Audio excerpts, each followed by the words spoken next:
Soeharto karena menyatakan Pak Presiden pernah memintanya untuk melakukan kasus iktp. Tanggapannya Pak? Iya, ini yang pertama coba dilihat di berita tahun 2017 di bulan November. Saya sampaikan saat itu, Pak Setia Novanto, ikuti proses hukum yang ada. Jelas. Berita itu ada semuanya. Yang kedua, buktinya proses hukum berjalan. Yang ketiga, Pak Setia Novanto juga sudah divonis dihukum berat, 15 tahun. Ya. Terus untuk apa diramaikan itu? Kepentingan apa diramaikan itu? Untuk kepentingan apa? Ya, ada dugaan motif politik, Pak. Tapi pertemuan itu ada ya, Pak? Ya? Pertemuan Pak Presiden. Saya suruh cek. Saya sehari itu berapa 10 pertemuan. Saya suruh cek di Seknek. Nggak ada. Agenda yang di Seknek nggak ada. Jadi tolong dicek lagi aja. Kalau ada wacana hal interpelasi itu gimana Pak? Nggak mau menanggapi itu saya.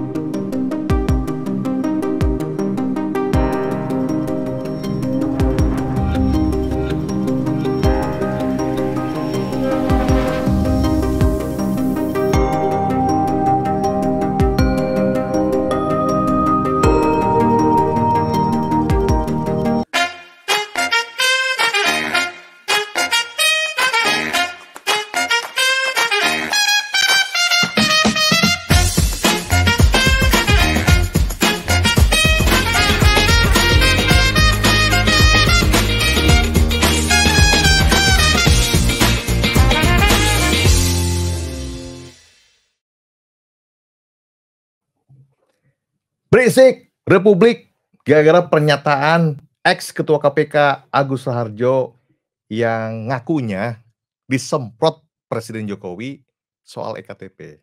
Telah hadir di studio bersama kita Dr. Asmi Sahputra. Selamat datang Pak Doktor. Terima kasih. Beliau ini Sekjen Mahupiki. Benar sekali. Masyarakat Hukum Pidana dan Kriminologi Indonesia. Gimana Bang? Kabarnya baik? Alhamdulillah sehat. Baru pulang dari kampus kayaknya. Ya biasa, kalau udah kesini kan pasti kampus dulu. Tos dulu kita. Oke, salam dulu. Salam berisik. Salam berisik. Bang Asmi, Yo. Ini geger Republik nih. Jadi benar-benar geger tuh gara-gara pernyataan ex-ketua KPK Agus Raharjo. Dalam sebuah wawancara di media televisi, beliau menyampaikan bahwa dimarahi katanya. Betul. Hentikan katanya. Dan itu sudah disampaikan kan ke beberapa media oleh beliau. Betul. Ya kan, walaupun sempat ada bantahan dari Presiden langsung dalam konferensi persnya kan.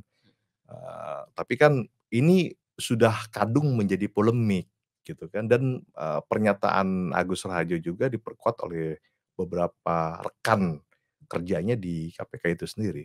Nah, pandangan Pak Dr. Asmi bagaimana nih?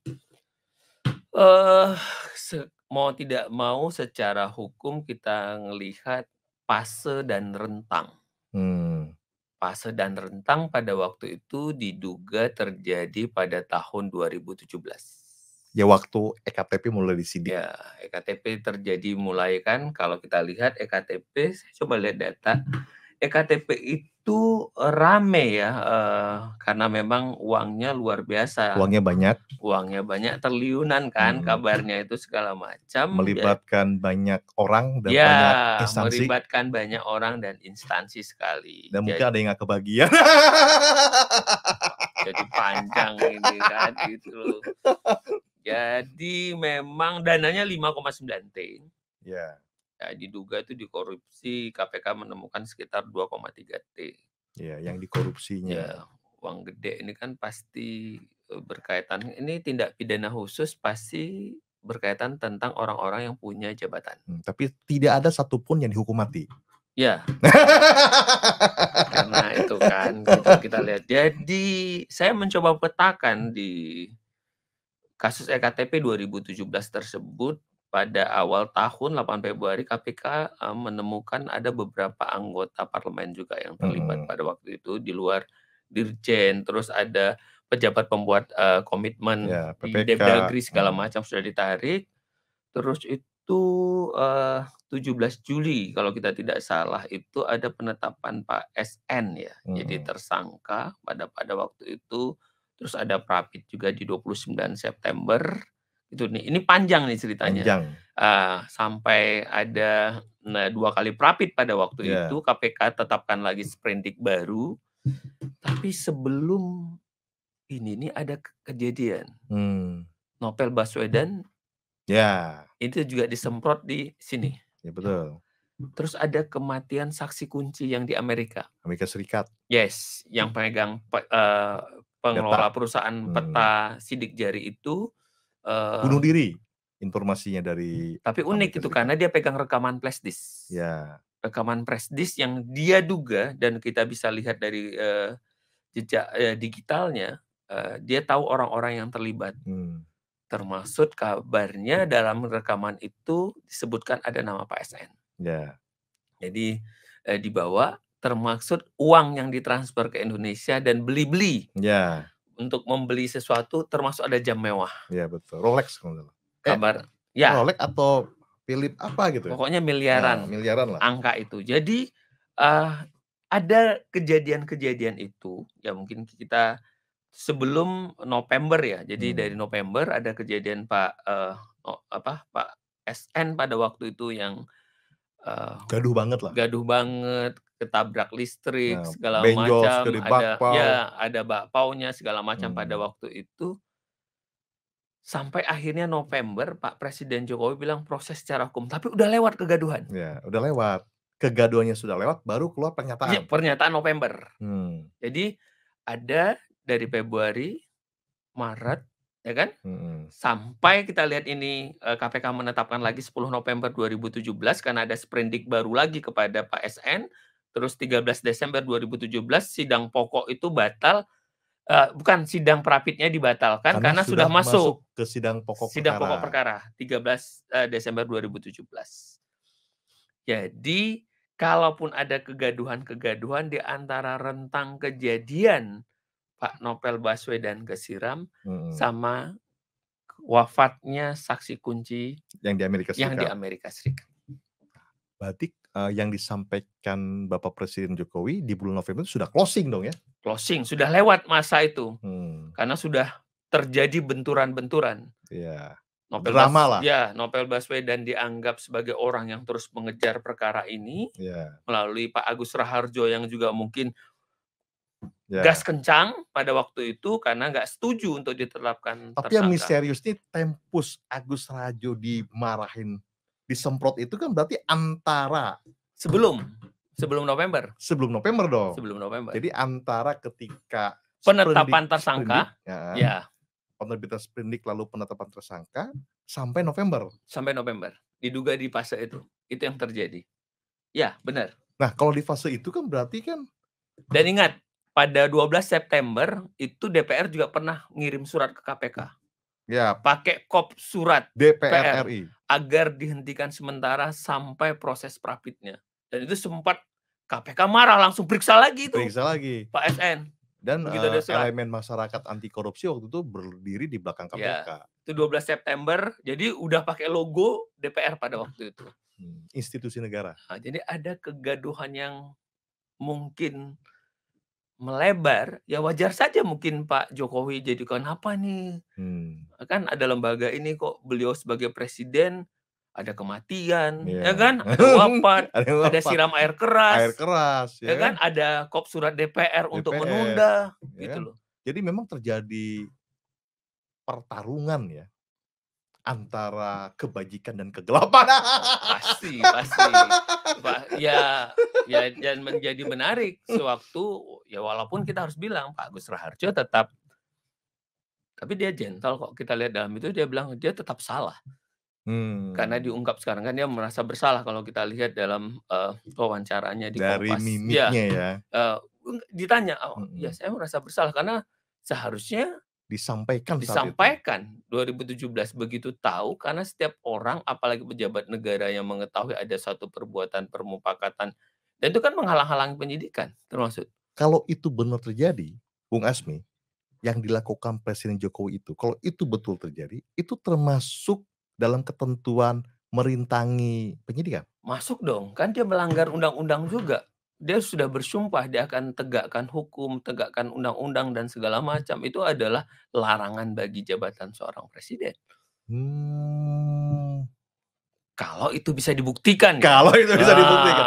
Masalah yang tahu itu kan cuma Presiden Jokowi, Agus Raharjo dan Mensesnek mungkin ya. Mensesnek, dan kalau Pak Agus Raharjo menceritakan kembali kan. Ya. Jadi yang dari yang rentang waktu tadi, kegaduhan tadi sebelum November kan. Nah, kita menduga itu pasti sebelum November. Dan sayangnya Agus Raharjo tidak merekam perbincangan itu ya. Ya semestinya. Seharusnya Pak Agus Raharjo waktu itu bijaksana kan. Direkam saja ya. Karena KPK pada waktu itu lagi memang berkibar banget benderanya kan, kepercayaan masyarakat. Karena kan apapun ceritanya KPK kan anak kandungnya daripada reformasi itu sendiri. Anak kandung reformasi. Iya pada waktu itu kan, makanya ini kan berimplikasi kan. Tapi dilanjutkan terus sama Pak Agus Raharjo. Nggak mau dia berhenti. Nggak mau nego dia. Nggak mau nego. Memang dia waktu itu memang Agus Raharjo tidak punya instrumen untuk menghentikan perkara tersebut. Iya, karena pada waktu itu tidak dikenal SP3 di dalam Undang-Undang KPK. Nggak bisa. Maka 2019 lah itu mulai. Dia pilihan cuma dua, maju terus atau diperlambat. Nggak mungkin. Karena begitu penetapan tersangka udah ada upaya paksa, harus jalan. Iya, nggak mungkin. Berkas sudah lengkap, limpahkan kepada jaksa, harus di persidangan. Kecuali era Firly ya, ada pelambatan. Kemarin 2020 sampai 2023. Gorengannya lama. Tapi lo Bung Asmi nih, dari kacamata perspektif hukum pidana, kalau yang disampaikan Agus Raharjo ini tidak bisa dibuktikan, termasuk perbuatan pencemaran nama baik itu? Masuk, kalau ada di situ bisa masuk perbuatan, terus misal kalaupun dia sampaikan jadi laporan, bisa jadi laporan palsu gitu kan. Tapi ya ini ya pasti pencemaran nama baik kan, kalau memang itu tidak bisa dibuktikan gitu loh. Tapi kan kita bisa lihat, Presiden juga dengan diplomasi jawabannya kan, lihat aja statement saya di November. Saya dorong supaya itu proses hukum dilanjutkan. Ya memang November udah terjadi, udah reda. Sudah selesai. Udah selesai. Closing. Coba kita tracking, karena sekarang lagi-lagi kan digital ini kan menjadi satu petunjuk yang bisa kita lakukan. Sekali lagi, karakteristik ini adalah tindak pidana khusus. Jadi memang harus berpikirnya betul-betul jeli dan khusus. Saringannya. Jadi memang harus jernih gitu kan. Iya. Dan saya mau bilang juga dalam tindak pidana khususnya pada yang memang memegang jabatan, tidak ada satu pembohong pun yang ingin diketahui kebohongannya sampai kebohongan itu dia bawa sampai mati. Karena mau nggak mau kan harus jaga kan. Harus dijaga nih. Iya kan? Iya. Ya akhirnya kejernihan hati kan yang memang mau kejujuran, nurani, ini memang terjadi atau tidak. Tapi kalau kita lihat kegaduhan pada waktu itu, mungkin saja. Dan ketika Agus Raharjo setelah disemprot, dia pulang menceritakan hal tersebut kepada koleganya. Ada Alexander Marwata, waktu itu ya, ada 3 komisioner katanya, ada 3 komisioner, dan ada Laude kan, disampaikan ya bahwa beliau diomelin, kan, diminta untuk dihentikan, tapi kan nggak bisa nih, barang ini udah jalan terus, nggak bisa dihentikan. Menurut pandangan Bung Asmi, apa yang dilakukan oleh Agus Raharjo dan kawan-kawan waktu itu di KPK, nangani EKTP, itu memang perlu dilakukan atau tidak? Dilakukan bagaimana maksudnya? Memang harus proses hukum lanjut? Oh iya dong, kan ada kerugian triliunan tadi kan, KPK menemukan. Memang KPK didesain untuk itu kan, menyelamatkan keuangan negara, supaya memang program pembangunan itu memang tepat dan segala macam. Ya KPK melaksanakan perintah undang-undang. Iya.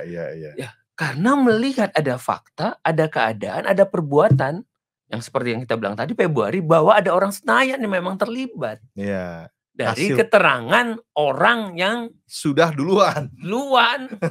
Yang duluan kena cerita kan mulai dari pejabat pembuat komitmen, terus ada dirjen, terus ketambung lagi sama pengusaha. Awalnya kan ini gitu awalnya kan ini embernya Nazarudin kan di kasus Hambalang. Waktu itu. Bahwa ada kasus yang lebih besar. Betul. EKTP. Betul. Ya kan? Nggak ada yang bisa nangkap Setnov katanya. Dia sinterklas katanya. Benar. Dari Johannes Marlim yang meninggal bunuh diri itu. Iya, yang di Amerika katanya. Dituduh membunuh diri, ada bekas tembak katanya begitu, tapi bekas luka-lukanya ada. Dan dia sudah warga negara Amerika Serikat. Ya, karena menikah di sana, orang Indonesia terus menikah, tapi dia punya 2 kewarganegaraan. Nah, jadi misteri kematian itu, ya kan? Terus Pak Novel Baswedan terjadi 11 April 2017. Ini nggak salah meninggalnya di Agustusan. Ya kan? Panik berarti kan sebelum November. Udah lah, kita minta jujur aja. supaya kita nggak berisik.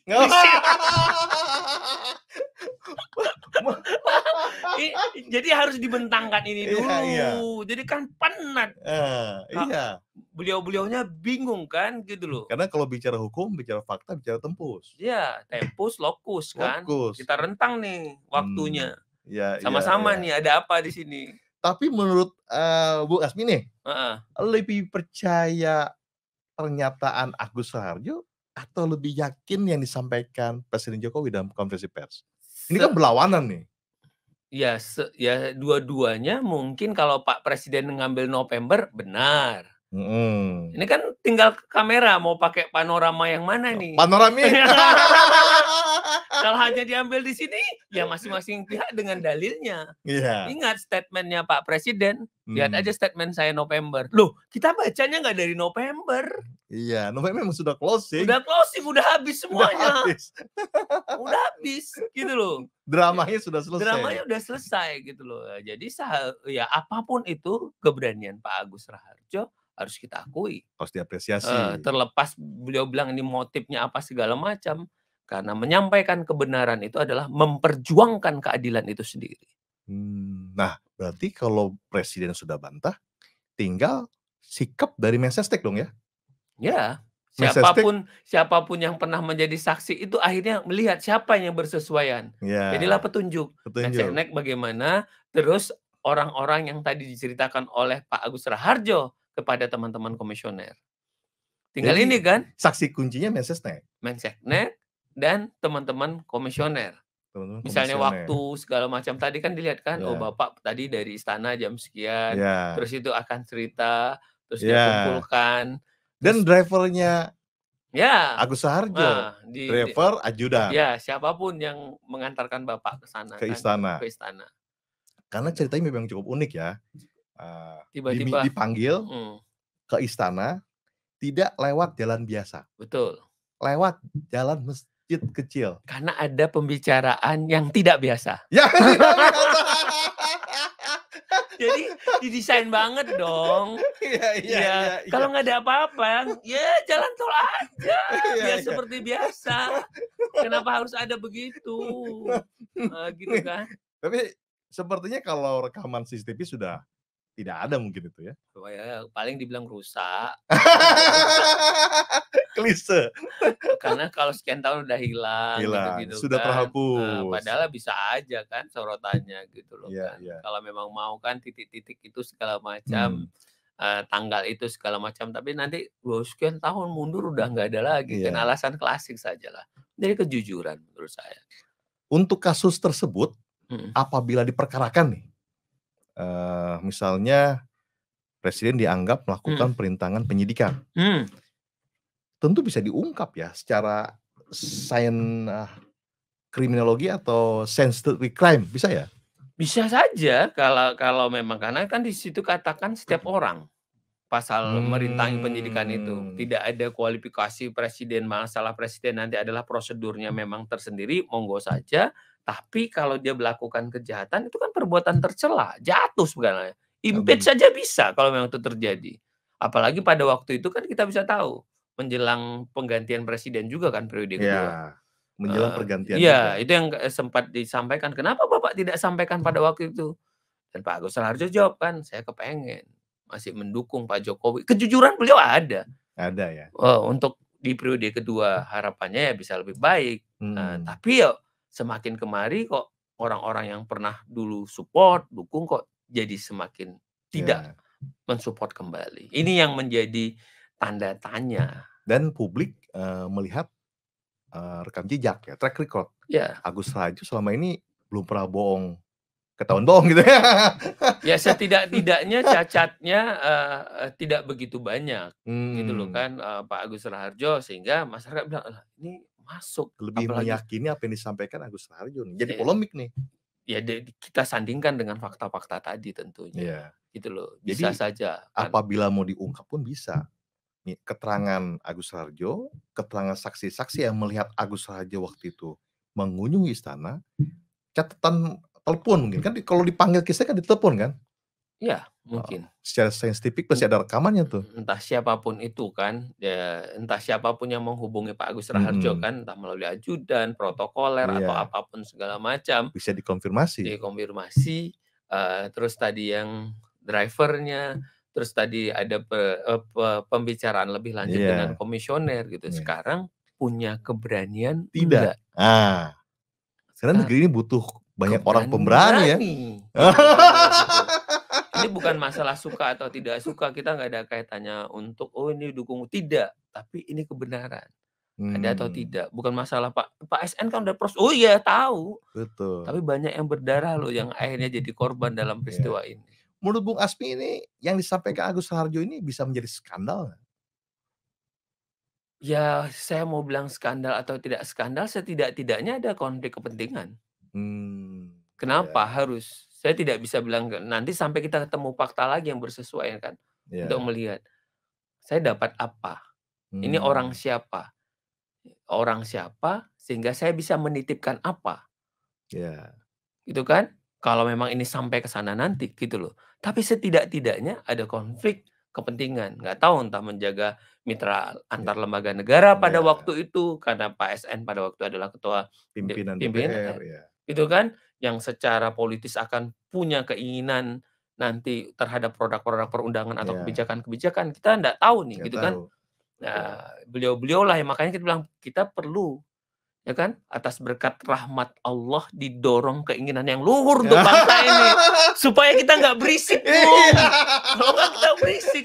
Jadi berisik terus ya. Jadi jabatan itu, amanah itu harus diletakkan atas berkat. Kita dapat atas berkat rahmat Tuhannya, semuanya sudah bersumpah kan, karena Tuhan kasih sayang luar. Tapi keinginan kita luhur atau tidak?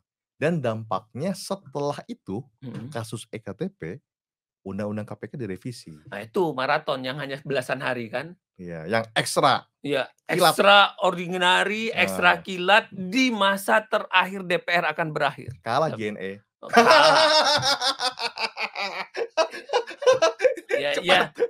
Ya itu yang dibilang kan oleh, karena dianggap Pak Agus Raharjo tidak manut, dan kenapa Presiden tidak bisa remote KPK. Kan gitu loh. Karena dia padalah kekuasaan tertinggi, panglima tertinggi, kok nggak bisa. Maka masuklah rumpun. Masuklah rumpun percepatan. Bahwa berikanlah harus SP3. Ya, harus SP3, ada dewas, ada kebijakan-kebijakan, dan di bawah presiden, di bawah eksekutif, gitu loh. Cabang eksekutif. Ya, terbuanglah kawan-kawan kemarin yang ada di situ. Yang beda pendapat itu kan. Lalu dipilihlah Firly. Dipilihlah Pak Firly, padahal sudah ada catatan-catatan sebelumnya yang tidak mau dibaca itu oleh teman-teman. Dampak dari setelah November. Iya, dan Undang-Undang KPK juga tidak melibatkan komisioner, nggak pernah tahu, mereka nggak tahu naskahnya. Karena 14 hari apa 13 hari itu ini yang saya bilang tracking ya. Kita nggak mau, kita hadapkan dengan fakta, kita hadapkan dengan kenyataan, kita hadapkan dengan bendanya, kita flashback semangat kita, opini kita pada kenyataan itu. Jadi kita dapat nih, ini bukan masalah benci atau tidak benci. Ini kita bicara fakta. Kita bicara fakta. Setelah itu ada dampaknya. Ada dampaknya. Yang akhirnya ya KPK runtuh. Tidak seperti sebelum November 2017. 2017 itu kita selalu bangga dengan KPK. Terlepas KPK ada kelemahan, terlepas KPK ada orang-orang yang mungkin belum begitu benar, tapi kelebihan KPK pada waktu itu harus kita akui. Lebih banyak dibandingkan sekarang. Ya, kalau sekarang ketuanya jadi tersangka kan, kita jadi bingung. Seharusnya dia mentersangkakan orang lain, mentersangkakan orang-orang yang tidak amanah. Loh, ini kok ketua KPK-nya tersangka, kan parah, pakai banget ini. Ini yang kita sayangkan dari beliau, yang seharusnya kita berikan amanah yang baik, harusnya dijalankan dengan baik. Bung Asmi, kalau itu terjadi, patut nggak seorang presiden memerintahkan ketua KPK, memarahi ketua KPK untuk menghentikan kasus penyidikan perkara rasuah? Oh, tidak bisa. Pada waktu itu kan presiden tidak bisa intervensi penegakan hukum. Jadi tidak ada masalah wajar, gitu loh. Oh, jadi ini bukan bicara lagi kepatutan atau Tidak, kepantasan. karena ada kejahatan. Kita dibatasin.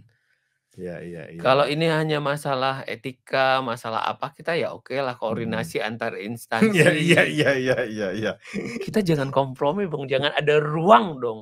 Iya. Untuk kejahatan yang sudah komprominya tingkat tinggi begini, gitu kan. Janganlah, gitu. Jadi ini bukan lagi bisa bicara masalah pantas atau tidak pantas, patut atau tidak patut. Ini it is criminal.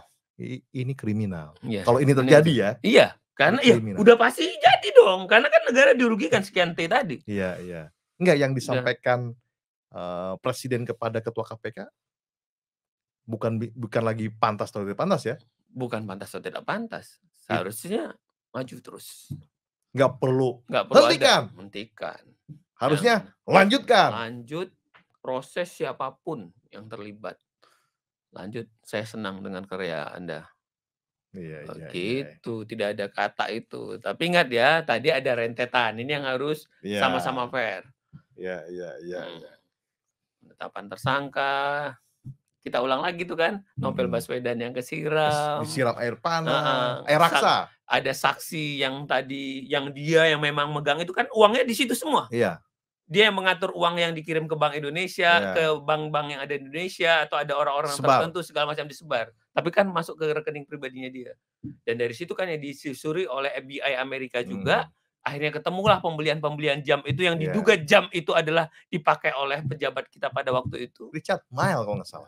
Itu loh kira-kira. Ini lagi-lagi kok kita berisik, ini kan gak enak gitu loh kan. Kita bukan mau ngurusin tapi ini kan penting fakta ini untuk kita. Agus Raharjo kan sudah bicara. Presiden Jokowi sudah membantah. Ya. Bang Asmi mengharapkan apa ke Mensesnek? Ya itu tadi, kita bukalah kejujuran ini, biarlah salah itu manusiawi. Tapi jangan mempertahankan kesalahan, keliru. Manusia itu salah adalah manusiawi aja salah. Manusia itu tepat salah. Salah itu adalah manusiawi. Tapi mempertahankan kesalahan. Jadi, kalau ini kita pertahankan kesalahan, jelek nanti buat catatan perjalanan bangsa ini. Nah, maka berisik nih ingin meng-up gitu loh, supaya mendorong orang-orang tua kita, kakak-kakak kita, senior-senior kita ini memberikan contoh yang terbaik. Menjadi suri teladan. Iya, nggak apa-apa, akui ya salah manusia. Lebih gentle mengakui ya. Iya. Saya salah. Kayak Pak Agus Raharjo, saya salah. Seharusnya saya melakukan tindakan itu pada waktu itu begini. Mungkin takut kali Agus Raharjo. Nggak ada takut dong. Kalau takut beliau nggak akan up lagi dong. Tapi pada waktu itu mungkin takut. Sekarang kan mungkin sudah bebas. Sudah bebas. Sudah bebas. Sudah siap. Walaupun orang bilang, oh Pak Agus Raharjo kan sekarang lagi nyalon, ya itu kan persoalan lain. Persoalan lain. Nah, karena kan kembali kepada rakyat mau memilih atau tidak gitu loh. Betul. Ini kan persembahan Pak Agus Raharjo, ya belum tentu juga. Tapi Pak Agus berani mengungkapkan ini gitu dan sudah mengakui kesalahannya. Jadi kita apresiasi dong Agus Raharjo. Apresiasi. Tapi Pak Jokowi juga sudah menyampaikan dari statementnya Pak Agus Raharjo 4 apa 5 hari itu Pak Jokowi juga melakukan klarifikasi. Tinggal Mensesnek belum nih.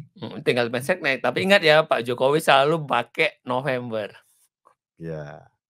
Itu badai udah berlalu. Jadi Pak Mensesnek publik menunggu. Kita rentang nih, yuk ada apa? Mungkin kita dibantu nih sama Pak Agus Raharjo bulan berapa nih. Nanti kita dekatkan peristiwa apa yang ada waktu di situ. Dan disitulah apa yang disampaikan Mensesnek sebagai manusia dan rakyat Indonesia. Ya, itu yang kita tunggu. Karena jabatan kan hanya sementara. Iya kan, berganti kan. Jabatan Mensesnek kan Oktober 2024 selesai. Ya, berganti presiden ya belum tentu lagi kan, gitu loh kan. Akan berganti lagi orang dan segala macam. Jadi kita perlu ada buku putih. Buku putih. Berisik. Jadi berisik.